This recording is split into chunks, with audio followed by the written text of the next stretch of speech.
about human evolution by Charles Darwin.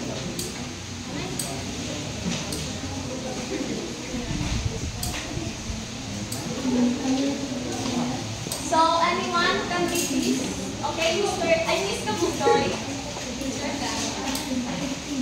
Human evolution is the long-term biological and cultural development of our species, Homo sapiens, from our early primate ancestors.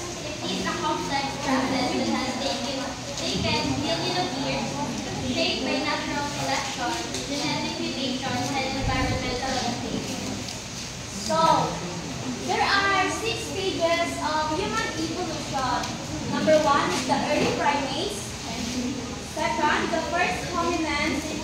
Third, the Australopithecus. Fourth, the early Homo species. Fifth is the Neanderthals. And lastly, the modern humans. So, the first 3 stages is the early primates. So, who can read? Mr. Lau? Early primates, 65 to 25 million years ago. The first primates evolved from small, tree-dwelling mammals. They developed better vision, grasping hands, and larger brains. So, early primates evolved around 65 to 25 million years ago and were the ancestor of modern monkeys, apes, and humans. So, there are the key features of early primates. These are the grasping hands and feet, large forward-facing eyes, flexible limbs and legs, and larger brains. So next, the first hominins. Let us read Mr. Saba. Tara.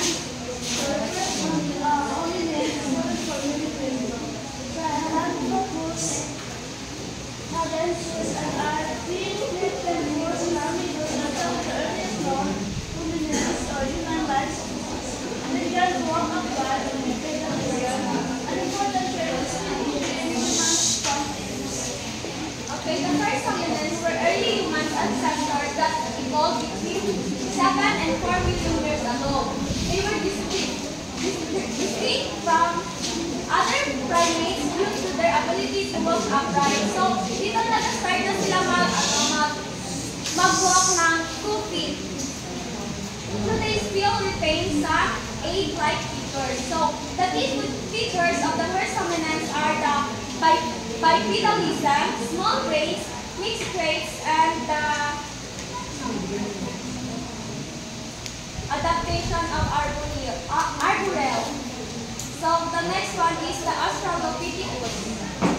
Who can read? Mr. Salim. Australopithecus, more than 2 million years ago. Australopithecus covered this example using walk on 2 legs but had fingers. These early ancestors lived in Africa and So Australopithecus, also known as the early human ancestor. It is a genus of early hominins that lived between 4 and 2 million years ago. This species played a crucial role in human evolution, bridging the gap between earlier hominins and the Homo. So, the key features of Australopithecus are the bipedalism, small brains, ape-like face, and the short stature. So the fourth stage, who can read? Miss Guzman. Early Homo species. Homo habilis was the first species to use stone tools. Homo erectus had a larger brain, used fire and migrated out of Africa. So,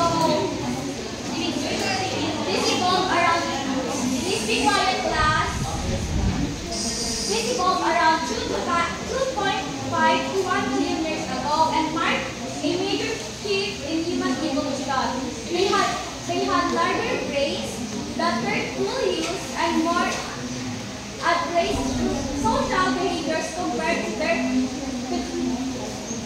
predecessors like Australopithecus. So dito na na-develop yung stone tools, yung bato para makagawa ng oil. So the key features of early Homo species are increased brain size, slow tool to use, more human-like faces, and greater adaptivity. So the fifth stage is the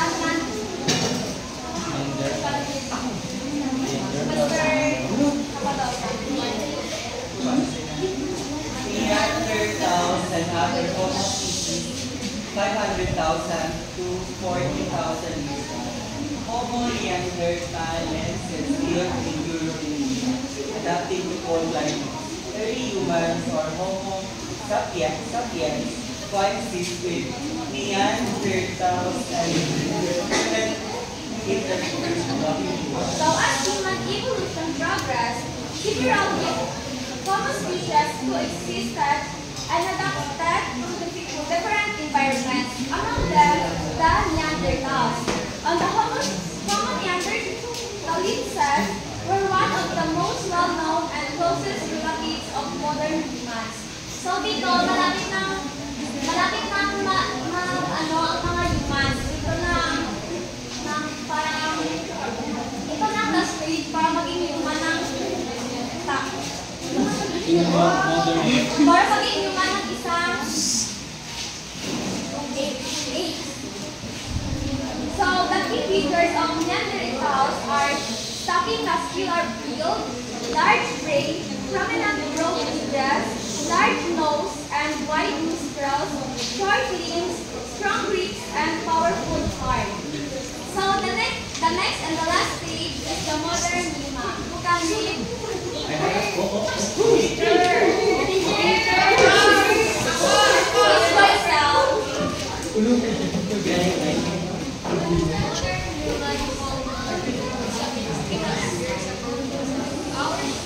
Our species evolved in Africa and spread worldwide.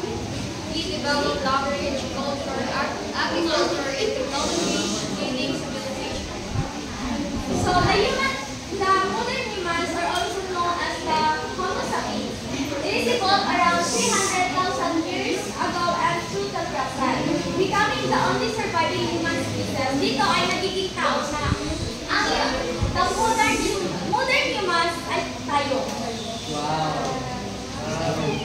So the key features of modern human are larger brain, high forehead and rounded skull, smaller face and jaw, hip development, lighter skeletal structure, and varied skin hair and eye color.